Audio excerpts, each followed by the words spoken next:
मला अतिशय आनंद आहे की नागपूरची महाराष्ट्राची दिव्या देशमुख हिने बुद्धिबळाच्या जागतिक अजिंक्यपद स्पर्धेत ही स्पर्धा जिंकलेली आहे आणि ग्रँड मास्टरचा खिताब देखील या ठिकाणी प्राप्त केलेला आहे। खरं म्हणजे किशोरवयीन अशी पहिली खेळाडू आहे की जिने या स्तराच्या चॅम्पियनशिपमध्ये या ठिकाणी भाग घेऊन ती जिंकली आहे। तसं तिने दुसऱ्यांदा याच्यामध्ये भाग घेतला। यापूर्वी देखील तिने भारताकरता अनेक मेडल्स जिंकलेले आहेत। वेगवेगळ्या स्पर्धांमध्ये अतिशय उत्तम अशा प्रकारची कामगिरी ही तिने केलेली आहे। जवळपास 35 मेडल्स ही तिने जिंकलेले आहेत, त्यापैकी 23 गोल्ड मेडल आहेत। त्यामुळे एक अतिशय होतकरू खेळाडू म्हणून आपण तिच्याकडे पाहू शकतो।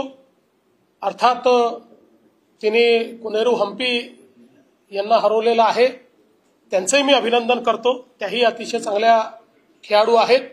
पण नागपूरकरांकरता आणि महाराष्ट्रातील तमाम जनतेकरता एक आपली सुपुत्री ही या ठिकाणी अशा प्रकारे इतक्या कमी वयामध्ये ग्रँड मास्टर हा खिताबही मिळवते आणि जागतिक अजिंक्यपद मिळवते, ही खूप अभिमानाची गोष्ट आहे। महाराष्ट्र सरकारच्या वतीनं निश्चितपणे आम्ही त्यांचा सन्मान करू। शिवछत्रपती तिला यापूर्वी दिलेल्या राज्य सरकारने आता काही मोठ्या पारितोषिकाची घोषणा कारण की जागतिक स्तरावर तुम्ही नाव निश्चितपणे। त्यामुळे ज्यांनी आपल्या भारताचं आणि महाराष्ट्राचं नाव मोठं केलेलं आहे अशा खेळाडूंचा उचित सन्मान झालाच पाहिजे। म्हणून मी आमचे सहकारी उपमुख्यमंत्री दोन्ही आणि क्रीडा मंत्री यांच्याशी चर्चा करून आणि कशा प्रकारे त्यांचा सन्मान करायचा हे आम्ही ठरवू।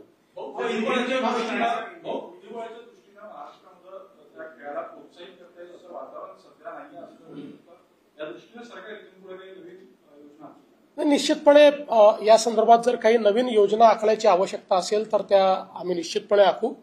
आपले खेळाडू ज्या खेळामध्ये उत्तम खेळत आहेत त्यांना योग्य मदत झाली पाहिजे, वातावरण तयार झालं पाहिजे, अशा प्रकारचा प्रयत्न हा आपला निश्चितपणे असेल। सर, गेल्या 10 वर्षांमध्ये मोदीजींच्या नेतृत्वाखाली भारतातील खेळाडूंमध्ये जे फरक पडलेला आहे, तर यावेळेस प्रथमच असं घडलंय की चायनाचे खेळाडू मागे होते आणि पहिल्या 2 स्पॉटसाठी भारतीय खेळाडू होते। आपण काय म्हणता? नाही, ही खरोखर आनंदाची गोष्ट आहे की पहिल्या दोन्ही स्पॉटवर म्हणजे या स्पर्धेच्या फायनलमध्ये खेळणारे दोन्ही खेळाडू या आपल्या भारताच्या खेळाडू होत्या, दिव्या देशमुख आणि कोनेरू हम्पी।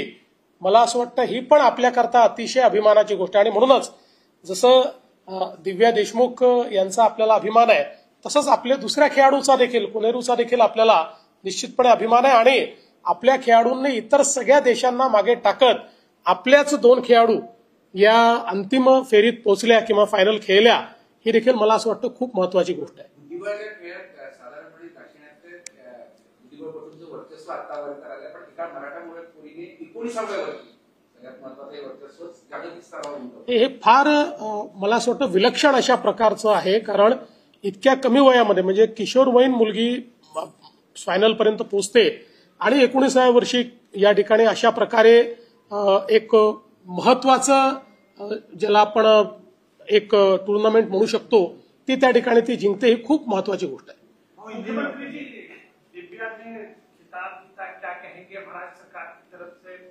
देखिए, ये हमारे लिए बहुत ही खुशी की बात है कि हमारे महाराष्ट्र की, अपने नागपुर की दिव्या देशमुख, इन्होंने ये खिताब जीता है और अंतर्राष्ट्रीय जो चेस टूर्नामेंट है उसमें उन्होंने अपने ही देश की, भारत की ही हम्पी कोनेरू इनको हराकर इस टूर्नामेंट को जीता है। मैं कोनेरू हम्पी का भी उनको भी बधाई देना चाहता हूं। और ये विशेष है कि बहुत कम उम्र में इसको जीतने का काम उन्होंने किया है और इस उम्र में आते आते करीब 35 मेडल्स इससे पहले उन्होंने जीते हैं। तो एक प्रकार से बहुत ही अच्छी खिलाड़ी के रूप में हम लोग दिव्या देशमुख इनको देखते हैं। वो महिलाओं में चौथी ग्रैंड मास्टर है और हम लोगों को निश्चित रूप से उनसे और भी बहुत सारी अपेक्षाएं हैं। इसलिए हम लोग महाराष्ट्र सरकार की ओर से उनका निश्चित रूप से सम्मान करेंगे। सर, पहली बार ऐसा देखा गया कि गोल्ड और सिल्वर भारत को मिला है।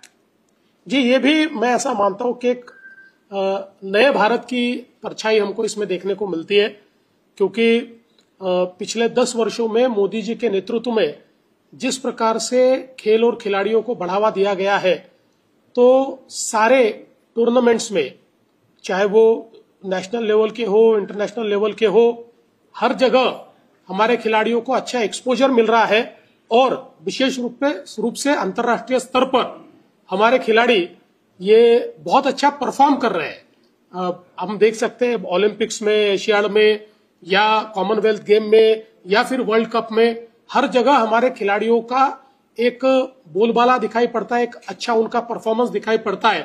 तो मुझे लगता है ये हमारे लिए, देश के लिए बहुत अच्छी बात है। उनके परिजनों से बातचीत की, उनका ऐसा कहना है कि समय समय पर प्रधानमंत्री जी, महाराष्ट्र के मुख्यमंत्री, केंद्रीय मंत्री नितिन गडकरी का व्यापक सपोर्ट था, जिस वजह से परिवार में भी ज्यादा उत्साह रहा है। नहीं, बिल्कुल ऐसे होनहार खिलाड़ियों को सपोर्ट करना, ये मैं ऐसा मानता हूं कि एक प्रकार से हमारी जिम्मेदारी भी है और आगे भी ऐसे जो होनहार खिलाड़ी है उनको जितना सपोर्ट हम कर सकते हैं हम करने की कोशिश करेंगे। राजकीय प्रश्न आहे। राज ठाकरे यांनी वर्षा गायकवाड यांना पत्र लिहून त्यांनी जे लोकसभेमध्ये दुबे, खासदार दुबे यांना जे धारेवर धरलं होतं त्याबद्दल त्यांचं अभिनंदन केलेलं आहे। त्यांनी हे म्हटलं की तुम्ही या विषयावर बोलले, मात्र इतर 45 खासदार का म्हणताय? मला याच्याबद्दल काही माहिती नाही, त्यांनी काय पत्र लिहिलं हे मला माहित नाही, मला काही पत्र लिहिलं नाही त्यांनी, त्यामुळे मी ते काही वाचलं नाही। ऑपरेशन महादेव अंतर्गत 2 पालगावचा हल्ल्यात सहभागी असणाऱ्या 2 आतंकवाद्यांना खात्मा करण्यात असं आहे की आतापर्यंत जी माहिती आहे त्यात ऑपरेशन महादेवमध्ये 3 आतंकवाद्यांना या ठिकाणी मारण्यात आलेलं आहे आणि मला असं वाटतं की जे जे भारताच्या विरुद्ध अशा प्रकारचा हल्ला करतील त्यांना या ठिकाणी भारत कुठे पोचवेल हे यातनं स्पष्ट झालेलं आहे। यापेक्षा जास्त माहिती माझ्याकडे देखील नाही, त्यामुळे ज्यावेळेस या संदर्भात काही अधिकृत घोषणा होईल त्यांच्या संदर्भात त्यावेळेस मी त्याच्यावर बोलेन। सर, इस तरीके से ऑपरेशन महादेव चलाया जा रहा है, घुसपैठ होकर जा रही है, 3 आतंकवादियों को ढेर किया गया, बड़ी मात्रा में गोला बारूद भी बरामद किए गए। देखिए, लगातार हमारी सेनाएं और हमारे सिक्योरिटी फोर्सेस ये आतंकवादियों के खिलाफ ऑपरेशन चला रहे हैं और ये भी मैं ऐसा मानता हूं कि भारतवासियों के लिए एक महत्वपूर्ण घटना है कि ऑपरेशन महादेव के तहत 3 आतंकवादियों को मार गिराया गया है। जो भी भारत के खिलाफ लड़ाई करेगा और भारत में आतंकवाद फैलाएगा, हमारी सेना और हमारे फोर्सेस उनके साथ इसी प्रकार का सलूक करेंगे।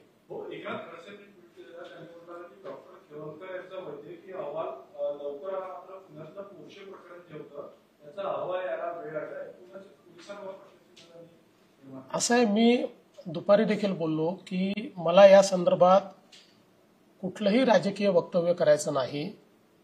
शेवटी पोर्शे प्रकरणामध्ये आपल्याला कल्पना आहे की ज्या लोकांनी त्या अहवालामध्ये गडबडी केली त्यांना नोकरीतनंच काढून टाकलेलं आहे, त्यामुळे कोणीही गडबड करेल तर त्याच्यावर कारवाई होईल आणि तेव्हापासनं जे काही अहवाल आहेत ते योग्य आले पाहिजेत आणि वेळेत आले पाहिजेत, अशा प्रकारचा हा प्रयत्न त्या ठिकाणी विभागाचा आहे। आणि शेवटी एखादा अहवाल आधी आला, एखादा अहवाल नंतर आला, या गोष्टींवरनं मला असं वाटतं की याचं मूल्यमापन करता येत नाही। माझी अपेक्षा आहे की मीही याला राजकीय रंग देऊ इच्छित नाही आणि त्यांनीही विनाकारण याला राजकीय रंग देण्याचा प्रयत्न करू नये। त्यातनं मला असं वाटतं की कुठेतरी त्यांच्याकरताच ते योग्य दिसणार नाही।